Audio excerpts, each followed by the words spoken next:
Hello everyone. अगर आपको रहस्य, सच्चाई और अनकही बातें पसंद हैं, तो आपका स्वागत है कथालोक की दिलचस्प कहानियों में। यहाँ कहानियाँ पूरी तरह से काल्पनिक हैं। इसका किसी भी व्यक्ति, घटना या स्थान से कोई लेना देना नहीं है। कहानी का उद्देश्य सिर्फ मनोरंजन है।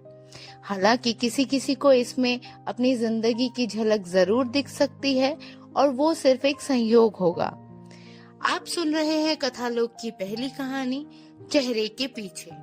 अगर आपने अभी तक चैनल को सब्सक्राइब नहीं किया तो प्लीज इसे सब्सक्राइब करें और बेल नोटिफिकेशन को ऑन करें, जिससे आपको हर नए अध्याय का नोटिफिकेशन मिलता रहे और आप ये कहानी बिना किसी रुकावट के सुनते रहें। शुरू करते हैं हमारा 35वां अध्याय, बंद दरवाजे के पीछे।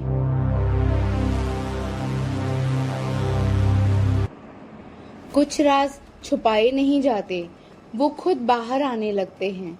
और उस रात मुझे पहली बार महसूस हुआ, मेरा सीक्रेट रूम अब सेफ नहीं रहा। पूरा कॉरिडोर लाल रोशनी से भर चुका था। दीवारों पर फ्लैशिंग रेड रिफ्लेक्शंस पड़ रही थी। इमरजेंसी अलार्म तो नहीं बज रहा था, लेकिन माहौल किसी वार्निंग से कम नहीं था। राहुल अब भी मुझे और राघव को गौर से देख रहा था। उसकी आंखों में सस्पिशन साफ दिखाई दे रहा था। प्रॉब्लम क्या है? उसने फिर पूछा। राघव तुरंत नॉर्मल होने की कोशिश करते हुए बोला, nothing serious, maybe some old wiring issue है। कभी कभी इमरजेंसी लाइट्स एक्टिवेट हो जाती हैं। लेकिन राहुल कन्विंस नहीं हुआ। मैं समझ सकती थी, क्योंकि वो अब हर छोटी चीज नोटिस कर रहा था। उसी समय बेसमेंट में काव्या लगातार सिस्टम्स चेक कर रही थी, लेकिन उसके चेहरे पर टेंशन बढ़ती जा रही थी।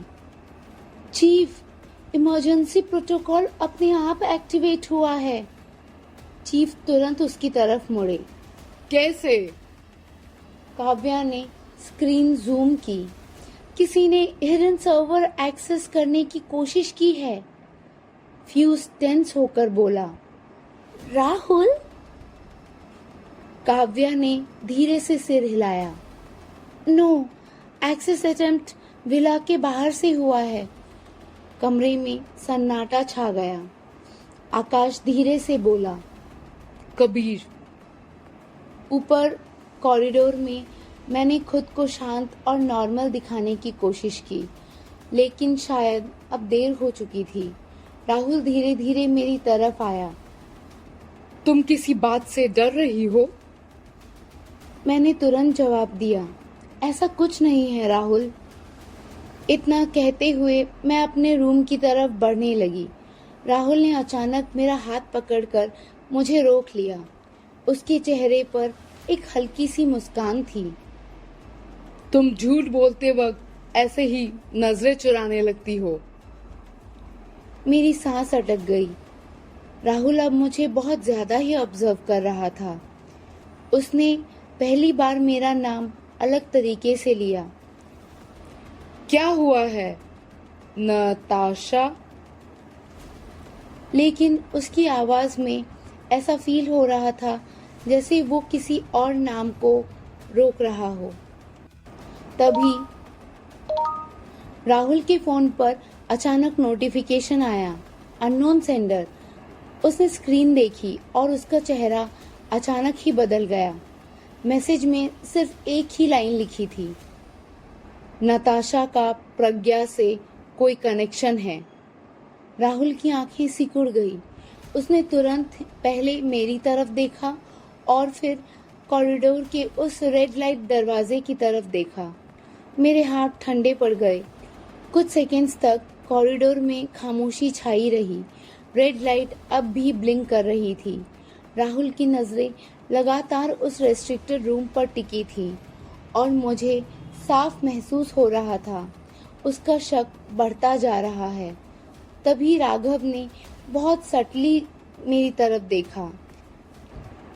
फिर एक इशारे के साथ कहा, राहुल को यहाँ से ले जाओ।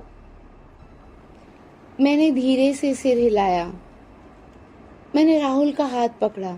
चलो, हम मेरे रूम में बात करते हैं। राहुल ने मेरी तरफ देखा, लेकिन उसका ध्यान अब भी पीछे उसी सीक्रेट रूम पर था। उसकी आंखों में क्यूरियोसिटी साफ दिखाई दे रही थी, जैसे उसका इंस्टिंक्ट उसे वहीं रुकने के लिए कह रहा हो। उसी समय राघव आगे बढ़ा। वो रेस्ट्रिक्टेड रूम के सामने जाकर रुका। एक पल के लिए उसने राहुल की तरफ देखा, फिर कैजुअली बोला, I will handle this। और अगले ही पल वो रूम के अंदर चला गया। दरवाजा बंद हो गया। कॉरिडोर में एक शांति सी फैल गई। मैं राहुल को लेकर आगे बढ़ने लगी, लेकिन मुझे महसूस हो रहा था राहुल अब भी पीछे क्या हो रहा है वही सोच रहा था। हम दोनों धीरे धीरे मेरे रूम के करीब पहुंचे। मैंने दरवाज़ा खोला। जैसे ही हम अंदर जाने वाले थे, अचानक पीछे उस सीक्रेट रूम के अंदर से किसी भारी चीज के गिरने की आवाज गूंजी। मैं वहीं फ्रीज हो गई। राहुल तुरंत पलटा। उसकी आंखें सीधे उस दरवाजे पर टिक गई और अगले ही पल उसके चेहरे पर सस्पिशन पहले से कहीं ज्यादा गहरा हो चुका था।